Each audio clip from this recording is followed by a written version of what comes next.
시베리아의 미궁, 체코 군단은 왜 일본 대신 독립군을 선택했나? 시베리아 벌판의 이방인들. 1920년 초겨울, 블라디보스토크 항구. 전 세계의 스파이들과 군대가 집결한 이곳에 묘한 기류가 흐릅니다. 굶주림에 허덕이던 조선 독립군의 손에 갑자기 당시 세계 최강의 성능을 자랑하던 유럽제 최신식 무기들이 들리기 시작한 겁니다. 당시 조선 독립군은 일본군에게 쫓기던 패잔병 신세였습니다. 반면 일본은 막대한 자금력과 정보력을 가졌죠. 그런데 이상합니다. 유럽에서 온 체코 군단은 왜 일본에 거액 제한을 뿌리치고 이름도 없는 동방의 독립군에게 그 귀한 총과 포를 넘겼을까요? 오늘 우리는 1차 세계대전의 종결과 러시아 혁명, 그리고 그 소용돌이 속에서 벌어진 인류사 최대의 무기 밀매 사건의 실체를 추적합니다. 교과서가 말해주지 않는 청살리, 봉오동 승리의 진짜 주역, 체코 군단의 미스터리입니다. 제1장 체코 군단, 길 잃은 7만의 늑대들. 먼저 이 체코 군단의 정체부터 밝혀야 합니다. 이들은 원래 오스트리아와 헝가리 제국의 지배를 받던 체코와 슬로바키아 사람들이었습니다. 제국에 강제 징집되어 러시아와 싸우러 나갔지만 그들은 총을 버리고 러시아에 투항합니다. 차라리 러시아 편에서 싸워 공을 세우고 우리 고국의 독립을 인정받자. 7만 명에 달하는 이들은 러시아군 내에서 체코 군단으로 재탄생합니다. 그런데 반전이 일어납니다. 1917년 러시아 혁명이 터지면서 러시아가 독일과 강화 조약을 맺고 전쟁에서 빠져버린 겁니다. 유럽 땅은 독일군으로 막혔고 고국으로 돌아갈 길은 사라졌습니다. 이들에게 남은 유일한 선택지는 단 하나. 시베리아를 가로질러 지구 반대편 블라디보스토크까지 간 다음 배를 타고 지구를 한 바퀴 돌아 유럽으로 가는 것이었습니다. 9,000km에 달하는 시베리아 횡단 열차 대장정. 이들은 열차를 장갑차로 개조하고 궤도 주변을 장악하며 사실상 시베리아의 주인이 됩니다.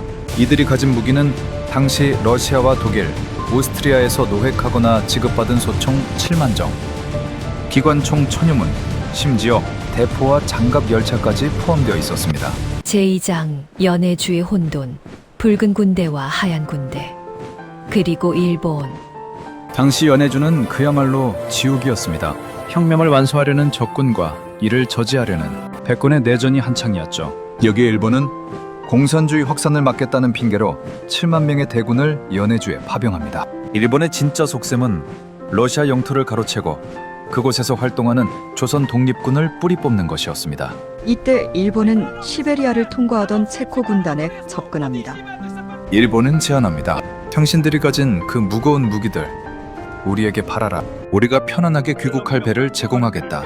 실제로 일본은 체코 군단의 무기를 압수하거나 매입하려고 혈안이 되어 있었습니다. 만약 이 무기가 일본군 손에 들어갔다면 만주의 독립군은 흔적도 없이 사라졌을 겁니다. 제3장 운명적 만남.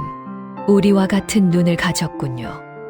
여기서 역사의 반전이 시작됩니다. 독립군 부대인 북로 군정서의 김좌진, 이범석 등은 목숨을 걸고 체코 군단에 접근합니다. 기록에 따르면 거래는 숲속 깊은 곳, 밤 안개가 자욱한 곳에서 이루어졌습니다. 일본의 막대한 자금력을 이길 수 없었던 독립군이 내민 카드는 동병상련이었습니다. 독립군 대변인들은 체코어로 이렇게 설득했다고 합니다. 당신들도 나라를 잃고 떠도는 군인이 아니냐. 우리도 나라를 찾기 위해 싸우는 군인이다. 일본은 당신들의 조국 독립을 지지하지 않지만 우리는 당신들의 형제다. 여기에 체코 군단이 일본을 불신하게 된 결정적 사건이 터집니다.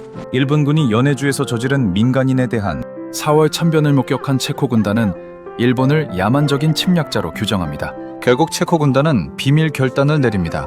공식적으로는 무기를 폐기하거나 일본에 넘긴다고 보고하고 실제로는 조선인들에게 팔아넘깁니다. 가격은 파격적이었습니다. 일본이 제시한 금액보다 훨씬 저렴하게, 혹은 사과 상자에 현금을 가득 담아오는 정성만 보고 무기를 넘겨주기 시작합니다. 이때 독립군이 확보한 무기가 바로 그 유명한 모신 나간트 소총과 맥심 기관총이었습니다. 제4장 청살리의 총성은 유럽의 소리였다. 1950년 10월 청상리 골짜기, 일본군은 경악합니다. 도망만 다니던 독립군이 갑자기 유효 사거리가 훨씬 긴 유럽제 소총으로 자신들을 저격하기 시작한 겁니다.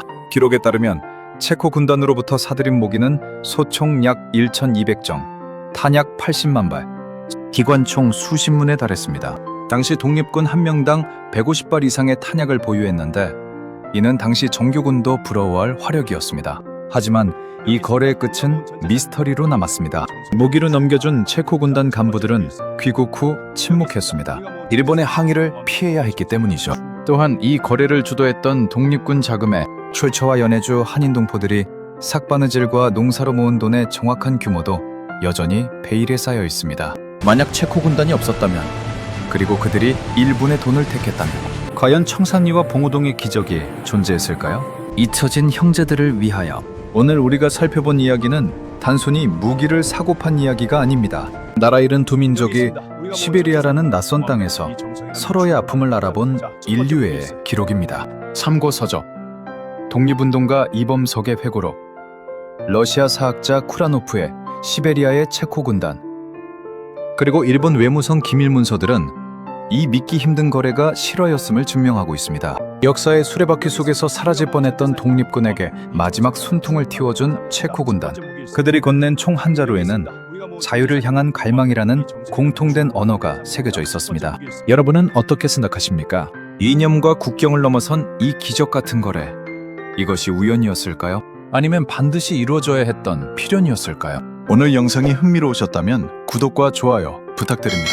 여러분의 상호는 유튜브 제작에 큰 힘이 됩니다. 다음 시간에는 일본군을 완벽히 속였다 체코 군단의 빈 소총과 독립군의 반격으로 돌아오겠습니다. 시청해주셔서 감사합니다.